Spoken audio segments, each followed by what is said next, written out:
Well, thank all of you so very, very much for coming out on this, before the snow comes again, this glorious Saturday morning. Megan and I are thrilled that you're part of our brief announcement.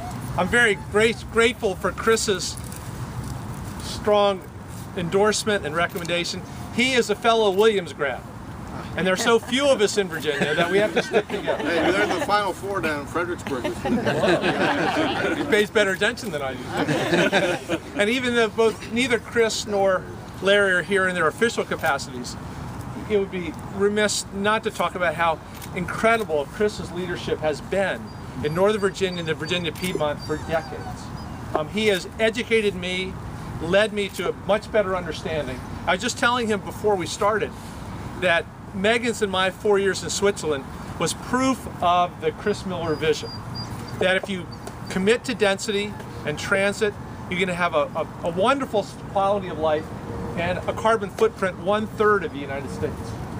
With people, the Swiss, by the way, are the #1 train riders in the world, train miles per person per year. And that's because they've adopted land use planning and a commitment to density that Chris has stood for decades, that we haven't quite gotten to yet. But thanks to his leadership, we're getting there little by little. So Chris, thank you very, very much.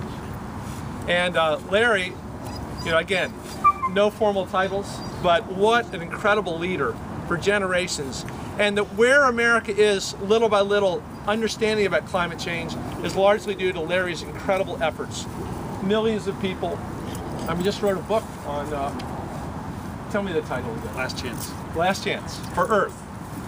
And we have this conversation because of Larry Schweiger's leadership. And I'm just very, very grateful. So thank you very much.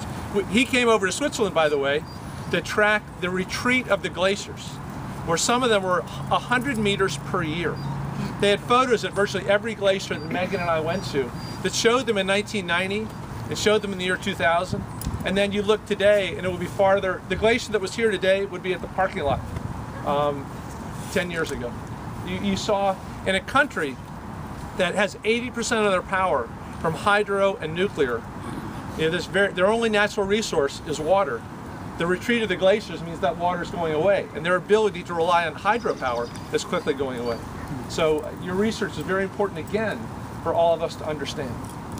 I feel connected to so many of you here.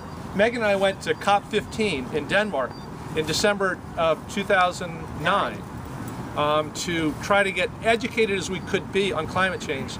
And happily, we're the guests of the ambassador to Denmark, Laurie Fulton. She and the president pulled out COP15 exactly. by themselves. So. And Bob Brink, who is a longtime member of the Virginia General Assembly, is also a leader in Virginia in trying to move us forward. Well, thanks all of you for joining me at the river's edge today. The ospreys just returned this last week and they're building nests. I think Glenda Booth is out looking for the ospreys right now. Meg and I are so grateful that we live in Old Town, in an old historic conserved neighborhood, that we have this wonderful national park and Dyke Marsh just a bike ride away. And I want to run for Congress for many reasons. Chief among them is to try to overcome the bitter partisan divisions between Democrat and Republican, left and right. I want to work on the hardest issues that face us, rebuilding our economy and the middle class, income inequality, guns, a woman's right to choose. But my strongest calling is climate change. I want to do everything I can in my lifetime to address this crisis. Today, the planet is changing in dangerous ways. 9 of the 10 warmest years on record have been in this century. 97% of climate change experts say the warming of the Earth is due to human activity, to all the carbon dioxide and other greenhouse gases we have put into the atmosphere. And if we don't act soon, these same climate change experts say by the end of the century, we will be 6 to 11 degrees warmer in Fahrenheit, which translates into a 3 to 6 foot increase in sea level. Despite this, we don't seem to see an immediate impact of this carbon release. We just had a very cold winter here, and people said, what climate change? But our children and our grandchildren, and many of us standing here today, in just a few years, will pay the price in heat waves, in droughts, in extreme storms, in coastal surges, in food shortages, wildfires, heat-related deaths, ecosystem destructions, mass migrations, and more. This must change. As the Center for Budget and Policy Priorities puts it, it's time to enact a policy that ends the free use of the atmosphere to dispose of pollution. We must act and we must lead. That's why I'm announcing today that I'm in favor of a progressive carbon tax. As a member of policy, I will work to make this U.S. national policy.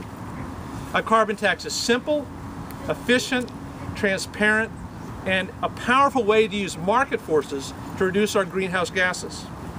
A carbon tax will demonstrate to the world that the United States takes its responsibility seriously to be a global leader combating climate change. And this is an especially important message to the growing economies that have the potential for catastrophic increases of fossil fuels in the years ahead. I want to become your congressman so that I can tackle this problem. In tandem with the U.S. Senator who spent an all-nighter this last week just to dramatize the problem. We know that climate change puts the Chesapeake Bay at much greater risk. Down in Norfolk, the sea level has already risen over 14 inches in the last century. But we must be precise and progressive with a carbon tax policy. I like the model put forward by Senators Sanders and Boxer earlier this year. It sets an initial price of $20 per metric ton of carbon dioxide, and it returns 60% of the revenue to low and middle income households, which is essential, because a new carbon tax must not increase poverty in America or put an undue burden on the households least able to afford it. If some of us can buy a new energy efficient refrigerator or a better furnace, some of us could buy a new car that's more fuel efficient. And many of us live close to public transportation, but we know that not everyone has these options. In a progressive carbon tax plan, we must use some of the revenue to hold harmless those least able to manage transportation and home utility cost increases. There are many ways to do this. Among them, strengthening the safety net, creating a refundable tax credit, or through electronic benefit transfer systems. Good legislation will also devote some of the carbon tax revenues to green energy and energy efficiency measures. It's essential that a progressive carbon tax be a driver of jobs and the economy. Every penny must be raised to achieve the mutually compatible goals of greenhouse gas reductions while increasing the engines of economic growth in America. For example, in solar energy alone, we created 20,000 jobs in America last year. Payroll taxes could be reduced, and our national infrastructure demands robust new investment. A progressive carbon tax is not the only environmental issue that we're working on. At the same time, we have to look in our own neighborhoods. And again, this is the work that Chris and Larry have done so well in the Virginia Piedmont, in Western Pennsylvania, and preserving gorgeous and ecologically critical swaths of our homes. That's why I recently wrote Agriculture Secretary Tom Vilsack to oppose horizontal drilling for shale gas in the George Washington National Forest. It's why I attended a National Park Service meeting about the restoration of Dyke Marsh right here. And it's why I support Jerry Hyland's opposition to the current plan to extend the contract of the Lorton landfill to 2040. Together, we can work to fight climate change through a carbon tax and to keep our Virginia healthy and beautiful with leaders like Larry Schweiger and Chris Miller. I look forward to this challenge, and I ask you to join me on this journey. Thank you all very much.